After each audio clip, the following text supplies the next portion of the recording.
Welcome, ladies. We were just joking around that this is going to feel like I'm on The View or something like that, which would be kind of cool, I would think. But welcome, everybody, to the Leaders Who Care video conversation series, which we're excited has really picked up momentum because of the theme that leaders can actually care and do better for their business, for their talent, and even for the community. Who would have thought?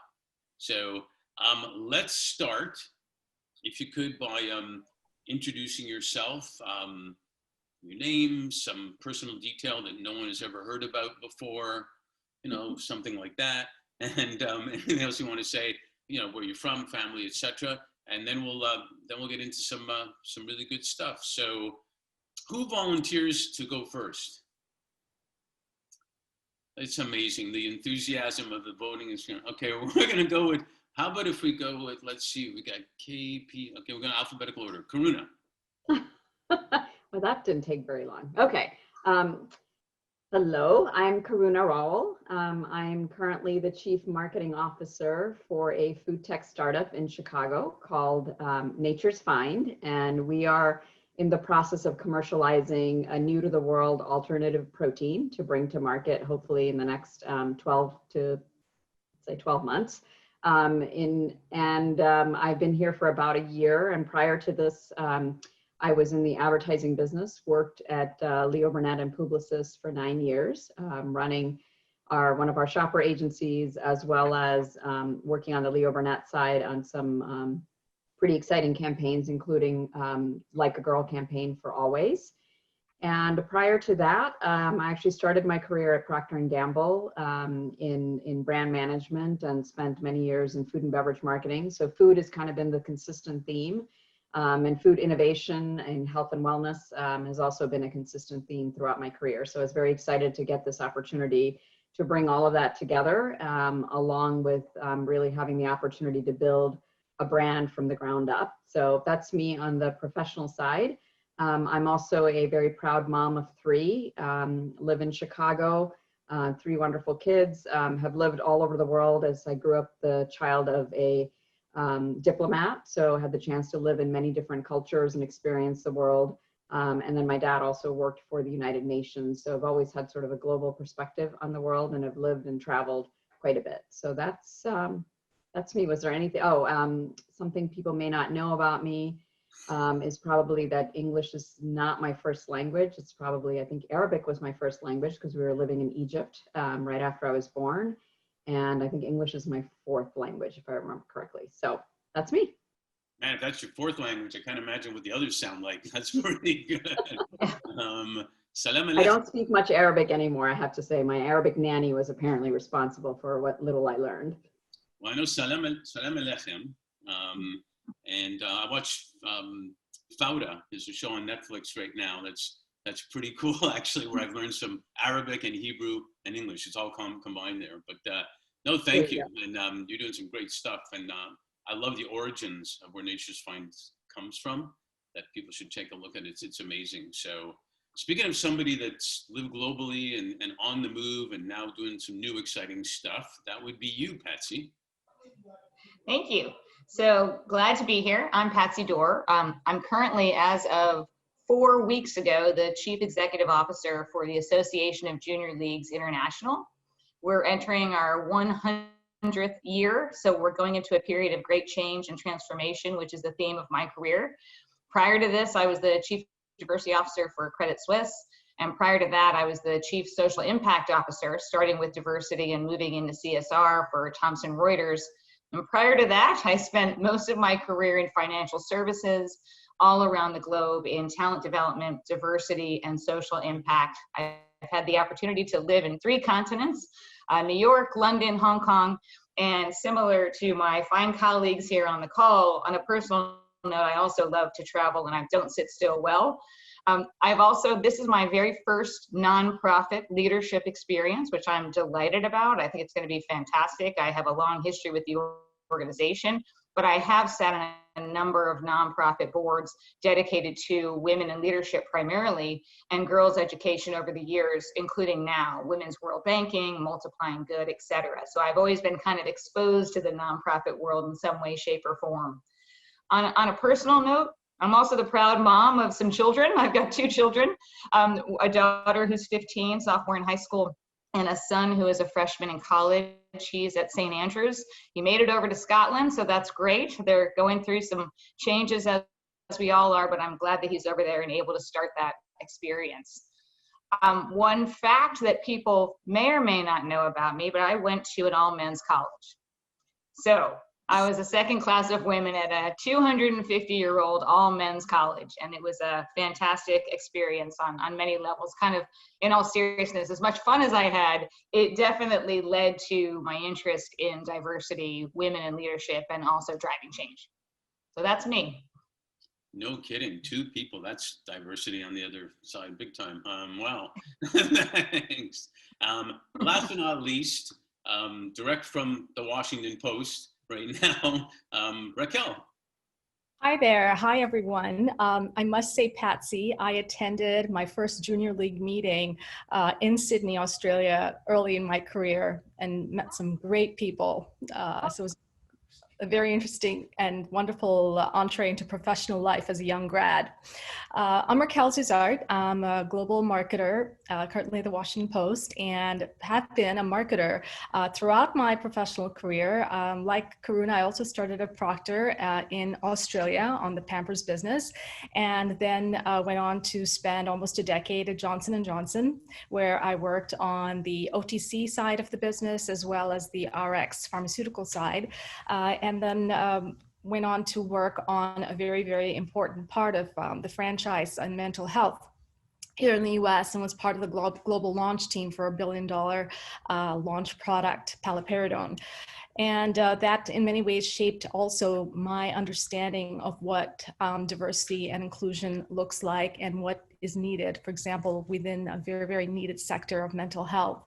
And then I decided to jump into the media and entertainment industry to hear more and learn more about storytelling and being able to contribute to the programming and also the advertising side of the business. So I spent years at CBS, driving CBS Connections, which is a cross-platform group for the company, now Viacom CBS, looking at large opportunities to work with brands where you integrate content organically across all platforms, and then spend a good number of years at Time Warner, now known as Charter Communications, also in marketing and helping, create opportunities for medium-sized as well as national brands across the US.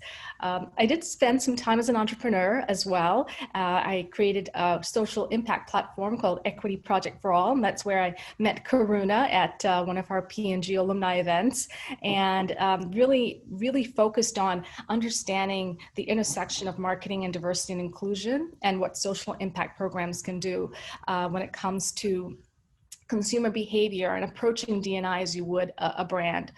So, my life has been about marketing, storytelling, creativity. In my personal life, I have 2 children who are now in high school, who are enjoying digital schooling somewhat. I think they miss, the ability to meet up with friends as well, which does happen on occasion. And something that most people know that I've lived in a number of different continents, so I share that in common with Patsy and Karuna. I grew up in the Middle East, in Dubai, and also in Australia. My parents are from Goa and Portugal. And one other aspect of me that not everybody might know is that I would say, continue to be an aspiring writer and of musicals and comedies, as well as theatrical shows. And I did a lot of that in college and did some filmmaking and short filmmaking and comedies here in New York as well. Holy cow. Now, if that's not a bunch of experience to offer the audience, I don't know what is. This is going to be my gift, maybe more than your guys' gift, actually, that to be able to participate in this discussion. But thanks for participating, and congrats on your amazing backgrounds. It's very cool, and it kind of fits so in line with all you do with what we do at Fifth Element and about leaders who care about important things. So let's chat a little bit. To say things have changed over this year would be an understatement. And never mind a decade or 2 changing. And if I could ask each of you, it'd be great to hear this in the perspective, obvious, of as a woman, which why wouldn't you give it in that perspective?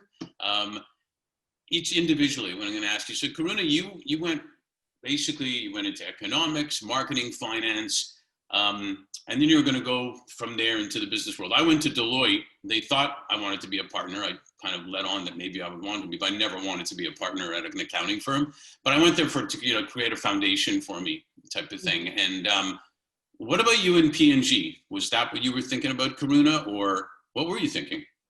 Yeah, that's a great question. So so when I came out of undergrad with a marketing and finance degree, I actually went into the more of the financial services side. I was doing marketing for MetLife. So using, finance was back when I graduated, that was the place to go to get a good, steady, well-paying job. And so that's where I headed.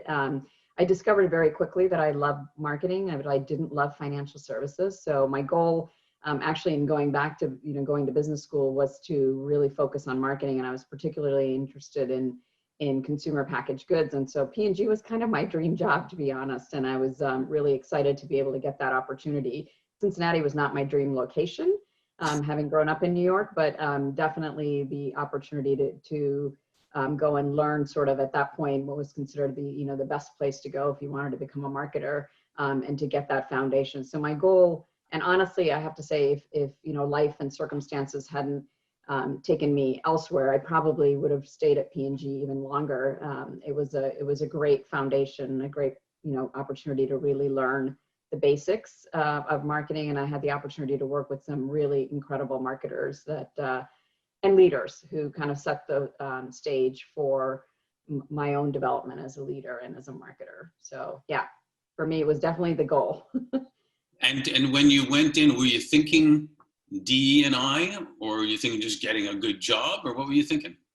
Going in, I think it was initially about getting a good job. And what was interesting about P&G is, even though it was in a city that does not boast much in the world of diversity, at least back then, the company was actually really committed to diversity, and I saw that from the very beginning. And it was actually remarkable. And, having been now in other places, I see how lucky I was to have, there was a very strong focus on diversity and making sure that, lots of different viewpoints were represented in the room. So that actually gave me a really nice foundation. But I think even there, as you went up the ranks, it became very clear that the number of female general managers, the number of VPs, the number, it started to really dwindle. So I think early on, I was very aware of it. I mean, I had one or two female general managers. So it was definitely something that P&G was also grappling with. But what was interesting about it as a company was there were very specific metrics and goals against DEI, and we were all measured. I mean, as Raquel will tell you, as you got measured, you were measured both on your business results and your organization/people results, and that included diversity as a component, and how you were supporting and how well the people that you had brought into the organization, how well we were retaining them, and how well they were advancing were all part of the metrics. So I think I learned a lot about how to think about diversity in a very broad, corporate setting, and discovered soon after I left there that that wasn't always the case everywhere you go. So it was a good lesson to leave with. It's kind of like getting, box seats for a special sporting event. And then after that, you got to sit somewhere up in the boondocks there, and you realize, man, that was actually pretty good. Yeah. Or something. Yeah. So Raquel, remember that, what you just said, it was kind of like you, because we're going to go to Patsy. So Patsy, you studied biology, adult education, and organizational development. I get the organizational development. I'm not sure where the biology came from. So but it all turned out super valuable, obviously, in what you've done. So what were you thinking then? And did you have like DE&I in your mind back then? Well, it's an interesting question. I've been thinking about this actually. So in addition to having it been the second class of women at an all men's college, my mother was a real pioneer in women's rights and feminism. She actually drove a tank for the National Organization for Women across the street when we lived in Houston in the 70s. And my father was looking out the window of a business meeting and is slowly closing the curtains while he sees my mother driving by in the tank with this big, this big horn. So I tell you that because that's who I was raised by. So I think it was always in my blood to have a voice in this space. Having said that, my orientation as a young kid and through high school was really, as I said earlier, about math and science. And so I wanted to be a doctor. So that's why I majored in biology. I came out of school, and my oldest sister, who's 10 years older than me, is a doctor. And I frankly was not mature enough to commit to the next 10 years or more, knowing specifically that's what I wanted to do.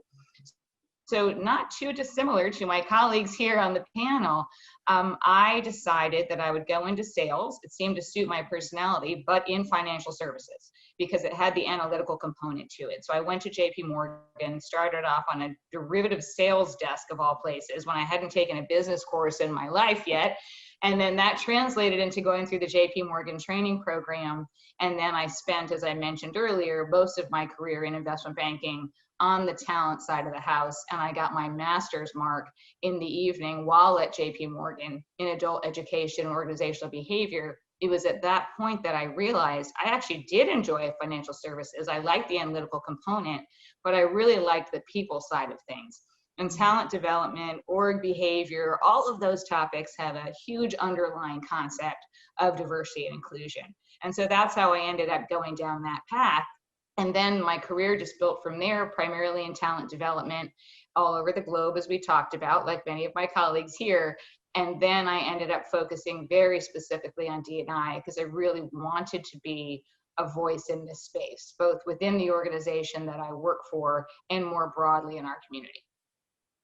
Did you find that it was a push in early on in your career? Did you find it was a push to get DEI for your own self personally real and then for others?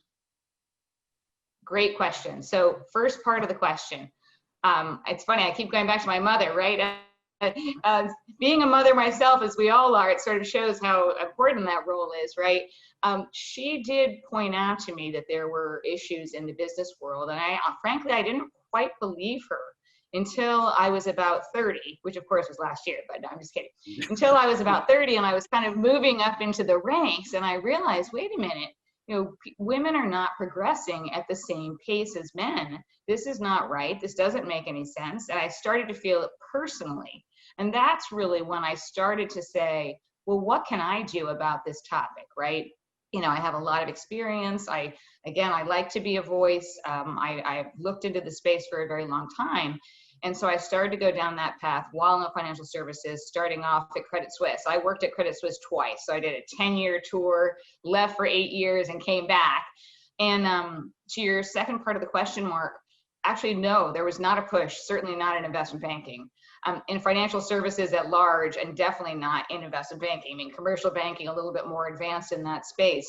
So it was really quite a push to build out the diversity and inclusion agenda at CS initially, and within financial services more broadly, just because it hadn't been a focus area. And a lot of that, being brutally honest, is that the work that I had done, whether it was talent or diversity, all of these topics at that particular time in the early 90s, mid 90s, were seen as soft topics, right? This is before we started to see the business case really evolve. But this isn't just a nice thing to do. This is actually a necessity. And I think now the business case is so clear. Happy to be debated on this by my colleagues here, but the business case is so very clear that it wasn't then. And so it really was a push uphill to get leaders to pay attention to this topic. And in the past kind of 5 to 10 years, maybe 8 to 10 years to be fair, I've seen a significant sea change in that regard, in the sense that leaders and organizations realize that they need to do this, to satisfy the talent they have, to satisfy their clients, and to satisfy their investors. So it's been a real sea change over the past few years, and I think an exciting time for us. Yeah, there's no doubt. And Raquelle, you actually studied brands and marketing and strategy in the US and Australia, and then P&G around the same time actually as Karuna, I think, about give or take. Very different continents. That's what I was going to ask you. What were you thinking about? Were you thinking about which country and and the career path, and was it different? And you started out there for each country to make the decision? Yeah, I mean, I want to just start by, underscoring what Patsy was talking about in terms of influence of our parents, and certainly my mother too was quite an advocate, and she was a working mom, and she is still she's retired now, still very much on top of all the issues around gender equality, and she spoke up in her company. She worked in the airline industry, and when she saw something that wasn't quite right, she spoke up and took action, which I didn't know about till I was later in my 20s, that she was such an advocate. So diversity and inclusion is something that has always been part of my life, growing up in a very cosmopolitan, very diverse environment in Dubai, the expat community, and just the schools, etc. And so when I started working, I guess in terms of my experiences, I expected everything to be diverse because my school was diverse, and it wasn't. Australia, I got to Australia to start university, and it was not diverse at all. And in terms of my early years working at P&G and then Accenture in Australia, it was not diverse. And what I noticed is when I had opportunities to do international assignments, like an assignment I was able to spearhead for Accenture on supply chain and Six Sigma, when that was a big thing, if we recall, business process reengineering and all those terms. There was a lot of discussion around how to spread the word and get training done in the Asia Pacific markets. And so I was assigned to go to Beijing and really got to really understand how different cultures around the world look at different processes in business, how they ask questions, how they listen, how they use empathy as a theme of building relationships. And it really got me to understand that my worldview of what diversity was, based on the world that I lived in, very international, very global, was not necessarily something I was seeing in all the companies that I worked for. And so Accenture began, talking about ERGs early on in that time period. And then J&J, I think, is where I really got to experience, the true commitment for diversity and inclusion in many ways. One, in terms of the portfolio that I had responsibility for here in the US after my J&J experience in Australia. I moved to the US, and mental health was, a big focus. And the big disparities that continue to, remain in this country in terms of treatment, 50% of people who need to get treated are treated from the white population, but it's only 30, and even smaller for the Asian population, 22%. And so this disparity in terms of care, in terms of ongoing compliance of outcomes, it was something that really stuck with me. And I think it gave me an understanding of what diversity and inclusion is not just about hiring and training and retaining employees, which is a critical part of it, but it's also about society and societal impact. So it gave me, if you like, a four-pronged view of the workplace, the marketplace, and what I call like the society place, and lastly, investment place, which is where the funders and investors are putting money against, opportunities for D&I. So it's been an interesting journey, and I continue to be committed. Just as Karuna and Patsy have said, there's a lot of work to be done. Yeah, no kidding. So you all three have impressive accomplishments. There's no doubt about that. You've been clearly engaged in D and E and I and whatever other letters you want to put after that. And you've had personal experiences. You've had in leadership roles. You've felt the impact more than maybe others would feel. As women, you feel the impact, and you see where the differences are being made. I want to give you one experience I had earlier on in my career when I was with Deloitte, and Deloitte is great at this now, but back then I had a senior level woman who was my boss for over certain audits that we were doing, started an audit. And long story short, she got pregnant. She handled 5 clients, really good clients, and I was on, I think, 3 of them. And she got pregnant. She wanted to come back, but she wanted to work on only 3 clients, sort of part-time. So the business case of that is the 3 clients wouldn't notice any difference whatsoever, because before she worked full-time on 5, so still 3, they'd only have to transition 2. I know Deloitte wouldn't do this now, but they did back then say that's not how we work. You're either committed or you're not. And to me, and I was a young kid, and I wasn't no visionary, but I actually was a little bit rebellious and sarcastic at the same time. And I said, it doesn't even make sense. For number one, who wrote that policy? God, number one. And number two, isn't it better to just transition 2 clients to someone else than 5 and have to do a whole thing? And they wouldn't do it. So she left and went somewhere else. And I want to know, and that was an early experience for me, had a lot more that I really think impacted me to understand what diversity was. And in Montreal, I was in Montreal. In Montreal, we grew up embracing diversity. Not even something that you have to have, we just have it. So I'd love if you guys could share, 1 or 2 experiences maybe like that or whatever that you've seen that made an impact on you or made an impact in general. Karuna? Yeah, it's funny you shared that story, because I'll tell you, one of the reasons I said what I said earlier about P&G is, so when I became a brand manager, I was probably about 2 years into my role. And at that point, this is at P&G, it was sort of, we'd even had a female general manager say to us, well, if you want to have kids, wait till you're at least a general manager, because it's going to affect your career. And of course, I was a pretty young brand manager, and I, was pregnant. And so I was really stressed out trying to figure out, like, how do I navigate this? And I finally ended up, telling my boss, and I remember to this day, my boss sent me flowers to say, I'm so happy for you, and let me know how I can support you, which just was amazing to me, because I'd been so nervous about sharing it. And it just showed, we always talk about, when you think about your great bosses, the things you remember about them aren't like, their fantastic presentation or the business skills, it's the human things that they do, right? And that was such a amazing moment. I felt so supported. And then my former boss also came, who now is my mentor, which is actually Chip Berg, who's now CEO of Levi Strauss. I remember having a hallway conversation with him. And again, his message was, we want you to succeed, whatever you need, let us know. And then the company actually went on to, I ended up leaving and moving to Chicago while I was pregnant, and thought I was going to leave the company. They convinced me to stay on. I took a year off with my newborn. They supported me through that. I came back and I worked every version of part-time you can think of.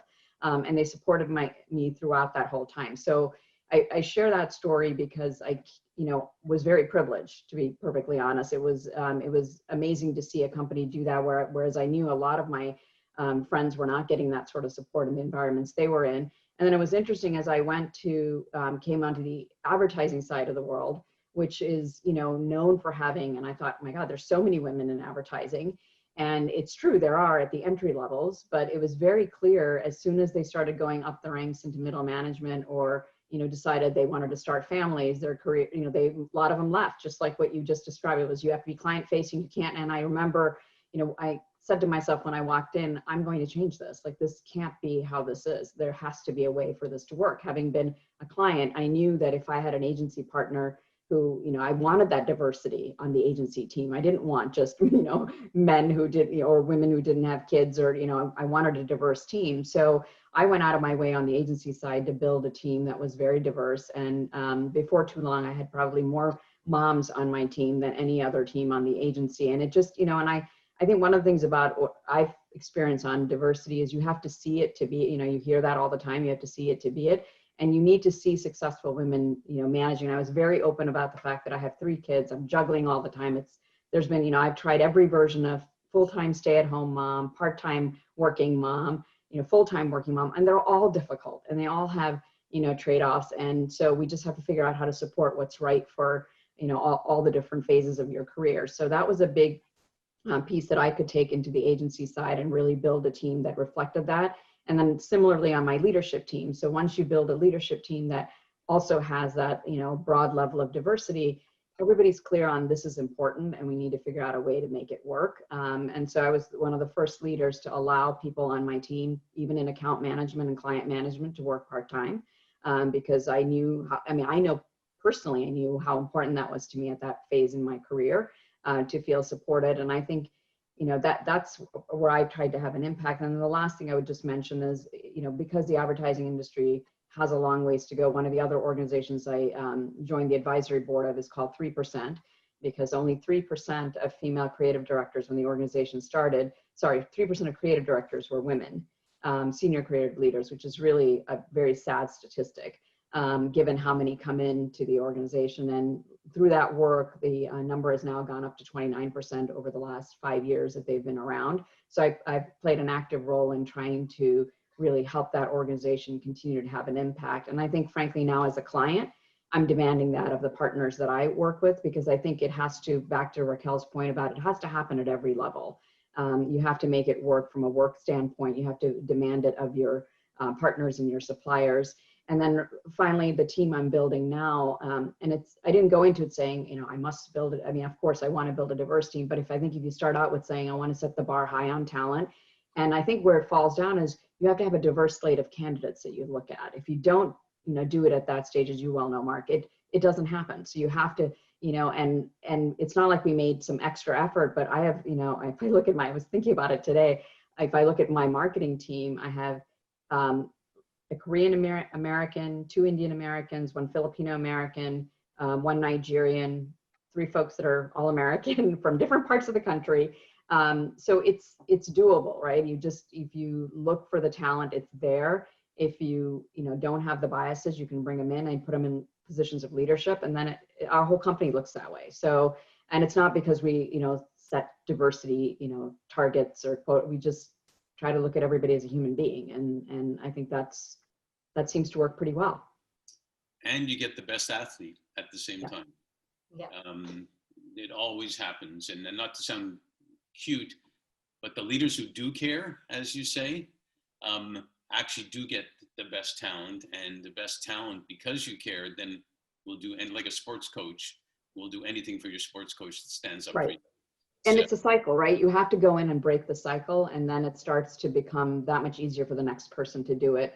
And people don't even, it should become almost a non-issue. I mean, I hate to say it, but it shouldn't be an issue, right? It shouldn't be something we have to work hard at. Like it's not that hard. Yeah, there's no reason to be lazy about it. And you want to get rid of the terms that I'm the first woman or the first whatever in this position type of thing. So Patsy, I'm sure you've got a couple of experiences to share from Hong Kong to here to in between. Yeah, absolutely. Well, it's very interesting to hear Karuna's story, because it certainly resonates. I have a lot of different experiences, and I'm trying to think about what to focus on, but I will talk personally for a second, and then a bit more on the professional front, because they're obviously tied very closely together. I think it's important for women in particular, frankly, to do 3 things.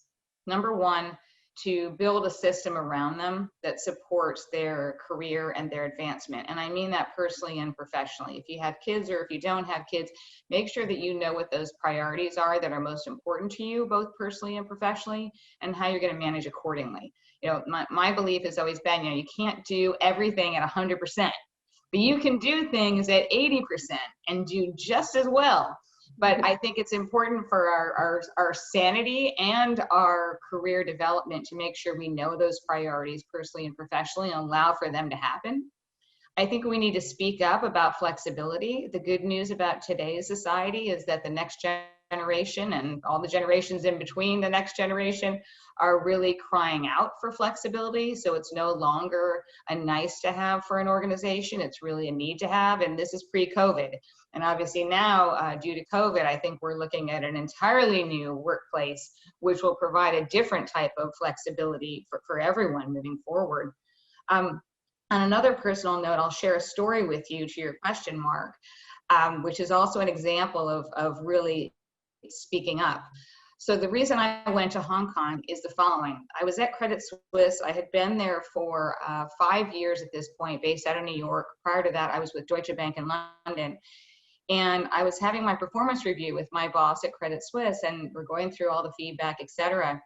And I knew him, a great man. I knew the organization, but not exactly the most diverse in terms of their thought around women and diversity. And so as I was leaving the room, and it was just a subtle nugget, I said to him, please don't rule me out for an international assignment simply because I have 2 young babies at home. And my kids were babies. And I got a call, this was in July, I got a call 2 weeks later from him asking me to move to Hong Kong. And it was probably the best decision I ever made, both personally and professionally, for the kids, for my job, et cetera, to be able to be in an entirely different continent, particularly focusing on diversity. But I tell you that story because I think it's really important. And historically, and this is a huge generalization, as we all know, but women are not necessarily as good at speaking up and asking for the things that we want and we need.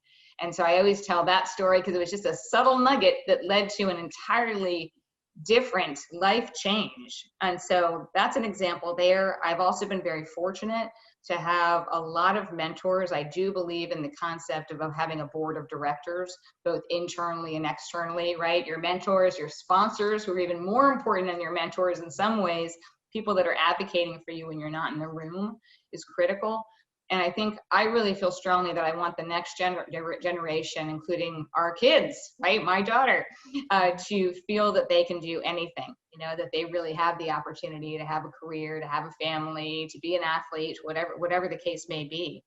On a professional front, I don't want to take up all the airtime here, but getting back to some of the best practices around diversity and building teams, as Karuna was talking about. And there are two things that I think are really, really important amongst many. And Mark, we've discussed these over the years, but I'll focus on two in the interest of time. Number one, I think a lot of organizations don't spend enough time on inclusion, right? So we can bring in a whole bunch of diverse people, whether it's women, whether it's focusing on race and ethnicity, LGBTQ, et cetera. But if we don't provide the appropriate support and the appropriate culture for them to be successful, it's not going to work. And in my experience, it's really important for organizations to take that time to understand their culture, to educate leaders and employees on how small behaviors, microaggressions as they're called, have an enormous impact on individuals and their performance. And I think the second thing is, and I think I would imagine, I won't make this assumption, but my colleagues here in the panel would agree based on your all's global experience as well, that cultural diversity is underplayed. You know, we often focus a lot on, you know, and there's nothing typical about diversity, but what I mean is gender, race, et cetera. We rarely focus enough, in my humble and now no longer humble opinion, on cultural diversity and how important that is from a global perspective, and just how we need to understand that in order to be effective in our roles. Not to mention making other people around you better too, by having that. Absolutely. You know, again, going back to my sports team analogies, the best players in the world win championships because they make everyone else around them better to win the championship. And I think that happens at workplace environments all the time. So you're right on the money. Raquel, thoughts? Yeah, sure. I've been thinking about this topic for a long time from different perspectives. Obviously, you know, working in marketing within large media companies, and then CPG, pharma, and then as an entrepreneur, and now again in marketing. And I think we really need to create sometimes, and that's what I've done with the mentees that I've been honored to guide over the years through a number of different programs at National Association of Minorities in Communications, NAMIC is one organization, for example. Another is Future Now, run by Peggy Kim.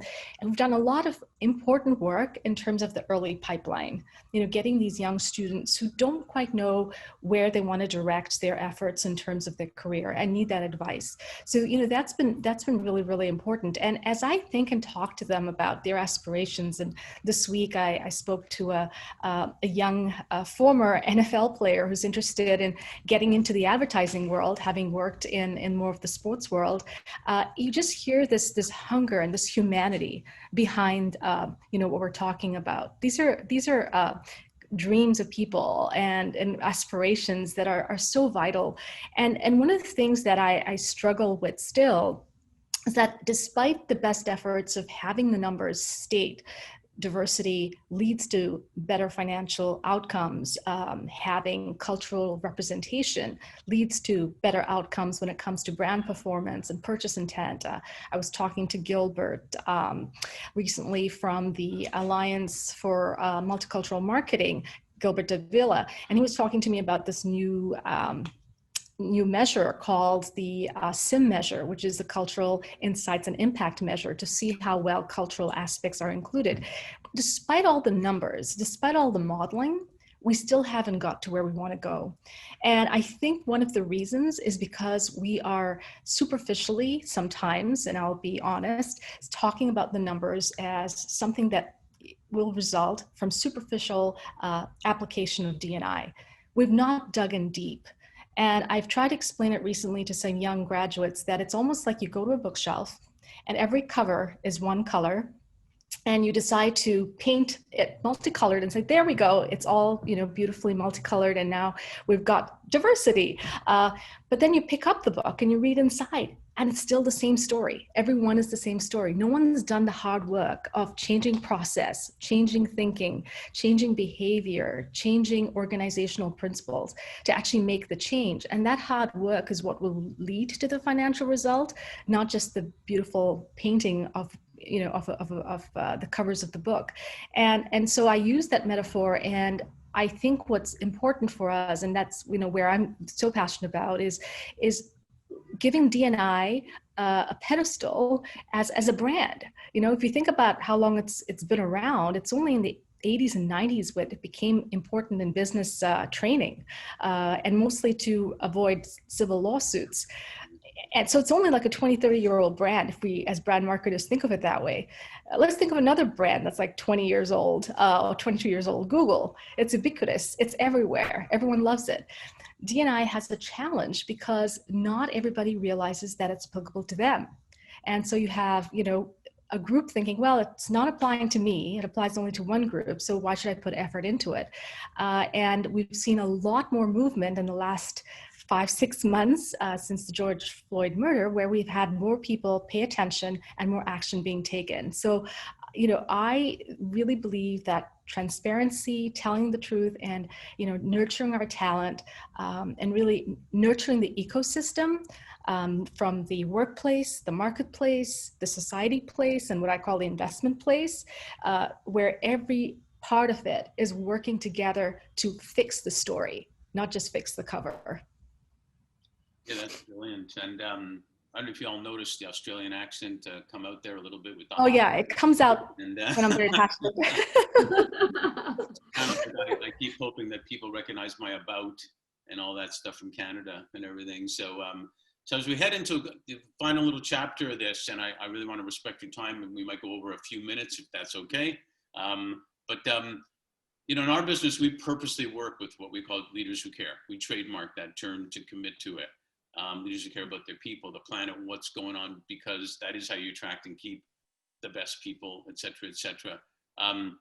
One question that I get in our executive search or human element part of our practice from especially women, but all quote unquote minorities, but especially women, is, aside from my job, will I be able to work on significant projects? Will I be able to really be part of a team working on a major project that's going to make a major impact in the company, outside the company, where I'll be able to be ambitious, where I'll be able to speak out, where I'll be able to show my stuff, and not just be, and this is a key point I'd like you all to address, not just be stereotyped as, well, a woman can only do this type of thing, or a woman of color can only do that type of thing, or this person can, you know, there is that happens. People look at people and say, well, they should go in this slot, or they should go in that slot, or whatnot.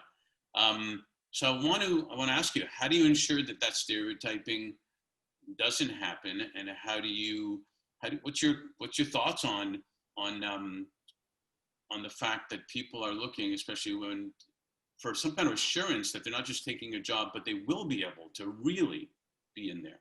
And maybe we'll go backwards this time. We'll start with Raquelle. The Australian again. Okay.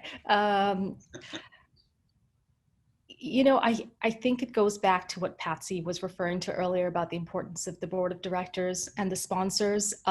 You need to create that air cover as much as possible. And if you're going into a new organization, obviously it's something you build over time to really get that opportunity to, you know, express and show your talents and be selected for, or even initiate new projects. You have to show you're excellent. You have to be excellent at, you know, what you were hired to do. And that means, you know, making sure that you understand the stakeholders who are going to control that perception. understand the stakeholders who control those stakeholders, and also be able to, really show that you understand and are a master of the craft. I believe that sponsors choose you, you don't choose them. I really believe that sponsors are, looking to new talent that they believe has the growth potential and the capacity to move the business forward, usually because there's something in them that reminds them about themselves, or it might be because of their commitment and passion for diversity and inclusion. And I think that by being excellent, by having what I call, a team of publicists or your sponsors who are speaking about you when the doors are closed and you're not in there, and having a team of coaches, like you talked about, Mark, that are there, perfecting your serve, perfecting your play is going to be very, very important. Yeah, we used to call them champions of people, if you will. But Patsy, thoughts? Well, I would echo everything that was just said. I think that's exactly it. I think so much of this is up to the individual themselves, right? Which is, again, building that board of directors, being excellent. I agree. I think speaking up, as we talked about before, really using your voice appropriately, but with great strength. I think that's really important, to ask for what you want, and to be very clear about that, and to take the time to understand, what it is that you want. I always tell mentees that are coming up the ranks, and peers and others, that it's always important to know, in addition to your domain of expertise, so let's say it's diversity, or let's say it's marketing, it's important to know the 2 or 3 things that you're good at otherwise, and that you bring to the table no matter what the task at hand, right? It might be that you are an excellent influencer, you might be an excellent speaker, you might be good at engaging people. Whatever those 2 or 3 things are, I think it's really important for all of us, no matter what stage of your career, to constantly be revisiting those, because that's the constant throughout your career. You may change roles, as we all have done, right? But to go back to those original characteristics, traits, attributes that you bring to the table, know them, be able to verbalize them, and speak up, I think is absolutely critical. I think from the organizational perspective, there's also a responsibility. And I know we've talked a little bit about the diversity angle already, but I would say that education is really, really in my view, the crux of how to be successful in this space, and to provide the opportunities for women and other diverse individuals to succeed. And what I mean by that is helping our leaders understand what the social case is, what the business case is, as well as how to have, and I think this is absolutely critical, the courageous or difficult conversations that are often needed to progress us all in our career. Because how many times does it happen where somebody doesn't get the feedback that they need to be successful, right? And then all of a sudden, they're kind of pushed aside into a different role that's not as meaningful, to your question, Mark. So I think it's important, that education piece, to help people have the tools and resources to have those often difficult, courageous conversations. And then finally, my last comment in the interest of time on this topic is that organizations have the responsibility to educate and build allyship. I mean, we women need to have men on board as allies. All aspects of diverse candidates need to have allies who are of a different background or experience, in my view. And that concept of allyship is something that requires both education and support and engagement. Yeah, I know it's great stuff. And Karuna, you were talking about building your teams before and things like that. And in relation to that, we have a program from a nonprofit that we recommend to clients called Nonflict, which is an actual program that shows people they're trying to recruit, they actually have a way to resolve conflict and have people listen to each other no matter what. And we find that people will make decisions on joining a company that actually has something for real, whether it's the education or Nonflict or something that they use for all these situations. So what's your thoughts on this whole part of the discussion? Yeah, a couple of things that both Patsy and Raquel touched on that I just wanted to just build on. I mean, the one thing I try to do, regardless of, as I bring people into the organization, and when I meet with my mentees, and again, like that, I think most of us who are senior women in business, we try to mentor quite a bit. So we can expand our sphere of influence. The thing I always tell them is you have to ask for what you want. And I use myself as that example, constantly, which is, there were no brand managers or marketing directors working part-time when I asked for that. And I made, and then when I moved to Chicago, I made what I remember my husband laughing at the list of demands I had. I was like, I want to work from home. I want to work 3 days a week. And they said, okay. And I thought, they said, okay.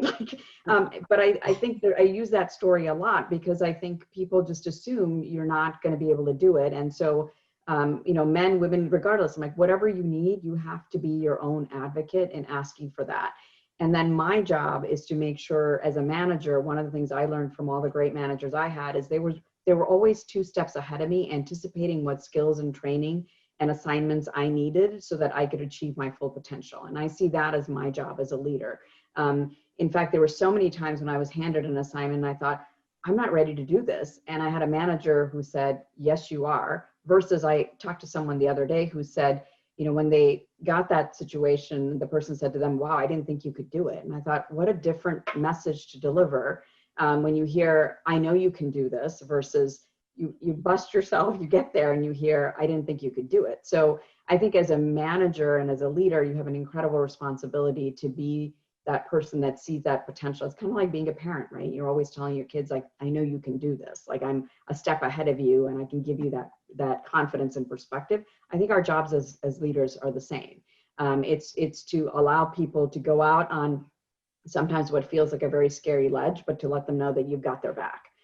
So I think in terms of thinking about, assignments and opportunities, I think that's super important that we educate people as they come into the organization that this is your job to speak up and to, I love that story you shared, Patsy, about, saying, don't count me out. And I've had women say that to me when, not that I would have, but I've had people count me out because they assumed, oh, you had you had 3 small children. We didn't think you would want to do, there's those assumptions. So I lay all that out. So I think transparency and communication, the more we are open and can share our own war stories, kind of like we're doing here today, I think the more it makes people comfortable to approach you and say, hey, I feel like you discounted or countered me out there and I need to be included because this is what I want. So I think that constant level of communication, which, I think is not happening enough. Back to Raquel's point, I think it's not, people are still holding back or feeling like we should somehow be mind readers. And I always say, look, I have many talents. Mind reading is not amongst them. So if you have a goal and if you have something that you're passionate about, tell me. I mean, I have people, I've had several of my team come up and say, you put me on this e-commerce assignment, but I'm super passionate about this impact initiative we're doing. Can we talk about that? And I'm like, I'm excited to do that because that says to me, you've got passion for something. And if I can figure out a way to make your passion and what we're trying to do as a business come together, I think those are amazing opportunities. Why wouldn't we do that? Can I just make one quick comment? Because I think so much of it depends on, as you've said, Karuna and Patsy, the leadership style that you exude, that openness you have, and of course the culture also in that organization at the time. And I think nurturing as mentors and our mentees is helping them to become those type of leaders that give that permission, because I feel from my mentees, they're asking me things like, oh, I don't know if I should say that. I think I could get in trouble for asking, right, that for that particular thing or for asking for help. And so it's all about, the culture. And I have very fond memories of some great J&J managers who, like you, Karuna, were, they saw your potential faster than you could see your own. So it's a critical trait. As we kind of get to conclusion here, we could do this, I always say in LA, we always say, keep them wanting more because we need a sequel. So I think we're going to need a sequel here, I think. But I want to complete a little bit with something. And I think, 2 things. I think what you guys are all talking about has to actually start at home and then in school, et cetera, to teach kids that all the things you're talking about, basically, girls and boys at the same time. And we've got a program right now it's called Business for Peace, and it's a whole training continuum but it's to be offered all the way down to the employees' kids as well, which I don't think anybody does out there, where you create that leadership skills in a different way, and you create a lot of loyalty from the employee because the family's involved and so on. So it's a mindset. It's a mindset about caring about people right from the beginning. So so to complete, we just we just elected the next president, who's in his late 70s, a white guy that's been around forever. Super nice guy, never met him, but super nice guy. And we elected the first Asian, Black, woman of color woman to be vice president. Lots of opportunity for discrimination here if people really want to discriminate. But I want to ask you guys, how do you think this will impact everything by the people that we just elected? Patsy, start with you. I think it's a fascinating question, Mark. I'm gonna sound like I'm hedging my answer because I sort of need to in my role. But wearing a bipartisan hat for a moment, I think, I know, I'm half joking, but I really do have to be, as I'm sure we all do, have to be conscious here. I think that the first woman, Asian, Black vice president is the biggest thing, which is fantastic and really needs to be celebrated. I think this is a huge step forward. I agree with you, Mark. I think Biden seems like a very nice man, and unfortunately he's not very diverse. But I have a lot of views on this whole political sphere right now, but I will tell you that we need to celebrate Kamala Harris, and I think we need to support her as a community, as a country. I think she's going to be a great role model. I know all of us have kids, as a great role model going forward. I think, just in terms of how she behaves and how seriously she is taking the role already, I think it's a huge step forward. I think it demonstrates that change can be made. It's not as fast as we want it to be, as we've been talking about during this conversation. But this is a fantastic example of really moving a very large ship in the right direction, in my opinion. Yeah, Karuna, and I think, by the way, a great role model for boys and men also, not just girls. Yes, indeed. So, Karuna? Absolutely, role model for all.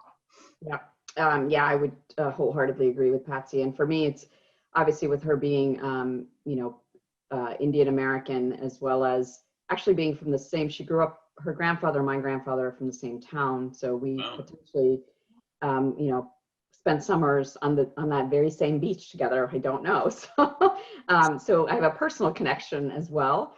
I don't know her, but I think our families, our grandfathers actually had roles in the Indian government at the same time. So we think there may be some connection. So, but stepping back a little bit, having two daughters, it is something that is to be celebrated, and it's emotional for me personally too, just to see that something that has seemed so far out of reach for women. Forget getting to women of color, but women in general. It's exciting to see, and I think as I look at female leadership across the globe, and we've seen this just even in the handling of different crises and how different countries have managed through it. There is female leaders do bring a different perspective. Again, we don't need to debate, right or wrong, but I do think they bring a different perspective, a different way to look at the problem and the solution than, all of the sort of legacy that comes before them. So I think what's exciting for me is to just have the sense of a new possibility. And I use that word possibility, I think is what's really exciting, to have a different approach. And I get excited by that because I think it's an opportunity for the country to see a different way of doing things. And for, I think, all the little girls that we've talked about, Black, brown, white, doesn't matter, just the opportunity to see that you can, once you can see it, you can try to be it. And I think that means a lot to, I think, girls and boys alike. So I'm very, very excited about seeing her in that role. And my hope is it's really tough to be the first, right? The only in any room, and she's got a tough road ahead of her. So hopefully, there is the support and the allyship and the network and all the things, the sponsors and the champions. I think clearly Joe Biden is there for that, but it needs to extend beyond that if she's going to be successful in that role. So, but super excited about possibilities. So Raquel, she could look to Tia Leone and Julianne Dreyfus for how they played their roles as women vice presidents and secretary of state. There you go. Right. Favorite shows, by the way, Tia Leone. Yeah, but if you see it, you see it, you believe it. Raquel?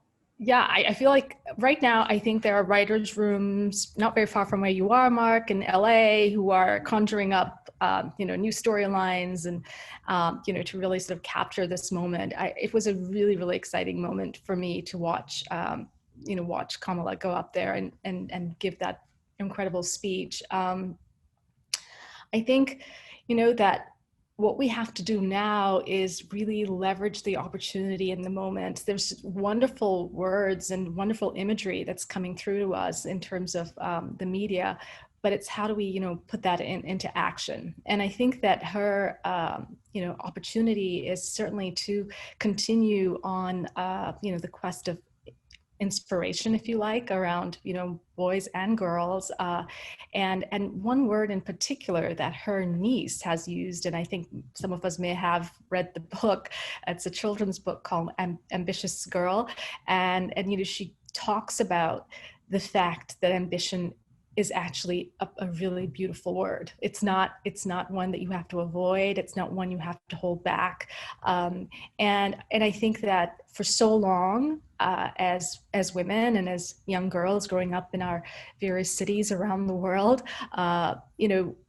it has been so much so, ingrained through the media, but there's one countervailing force that actually negates that. And I think we've mentioned it's our parents, that, actually says to you, it's okay to be ambitious, it's okay to ask for what you want. And, I think the story of Shyamala Bhopali Harris, and I hope I pronounced her name right, her mother, and her, amazing work raising these two kids as a single mom is also a story of inspiration.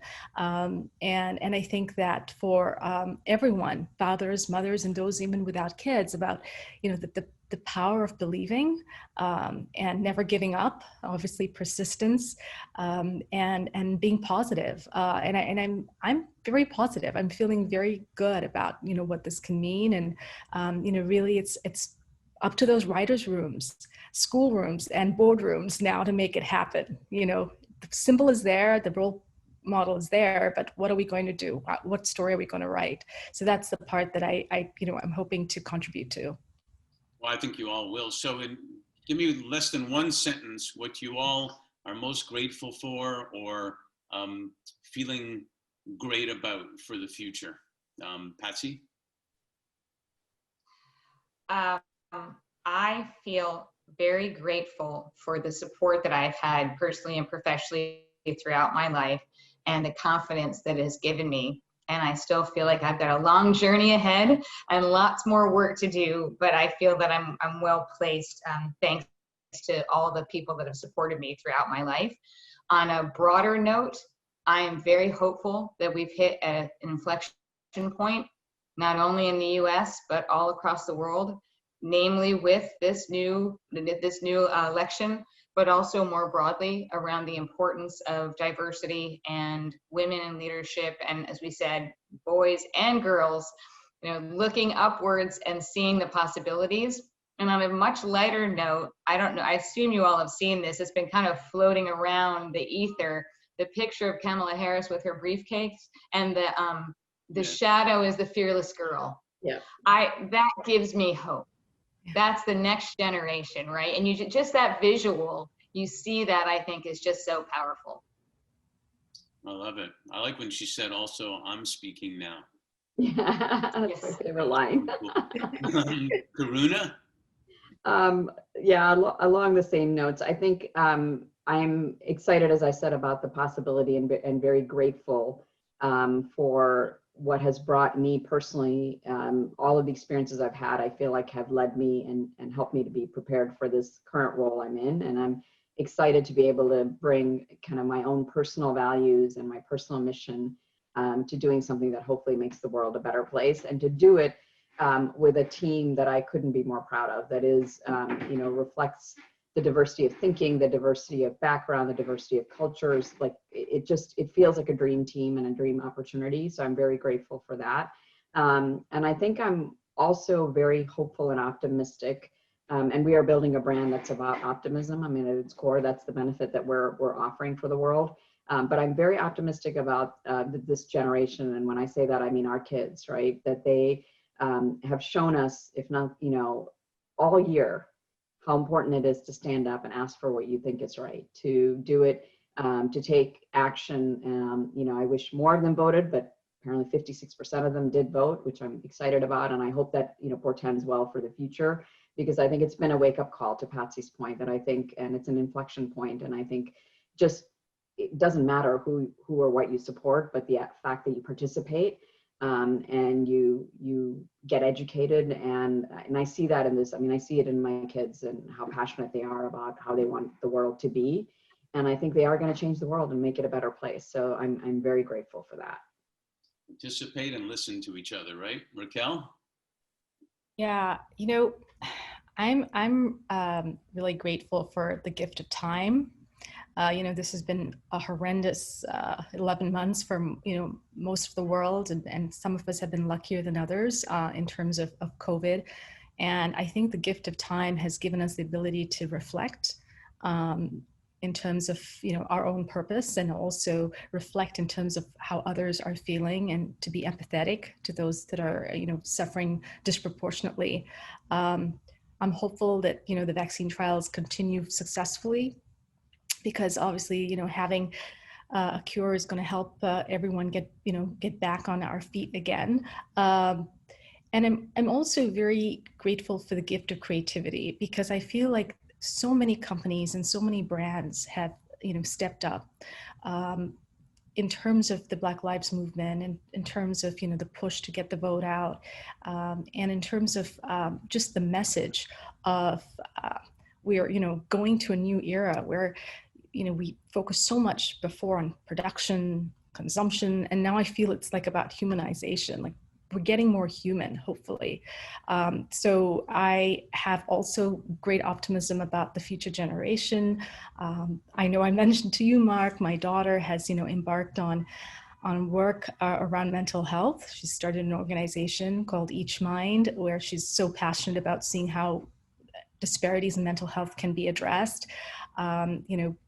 My son's been helping her as well, and I see young kids as well, young students, like you were saying, Karuna, from your team and your own children too, really wanting to make purpose not just be a word, but be a reality in some way. So like Patsy and Karuna, optimistic and positive. Well, I'm super grateful that you guys gave me the gift of sharing all that your insights are, and that you really are leaders who care, like for real, not just pretend. and then I'm super hopeful exactly for the same reason, that there's people like you that are making a difference out there, and it is not only okay to care, but it's actually what we're all about. It's the whole ball game to care, and then the rest falls into place, from there. So merci beaucoup, toda raba in Hebrew, muchas gracias in Spanish. What other language we got? Obrigada.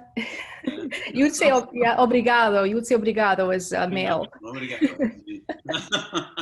No, thank you all so much. Really appreciate it. And we will hopefully talk again real soon. That's great. Thank you. Thanks so much.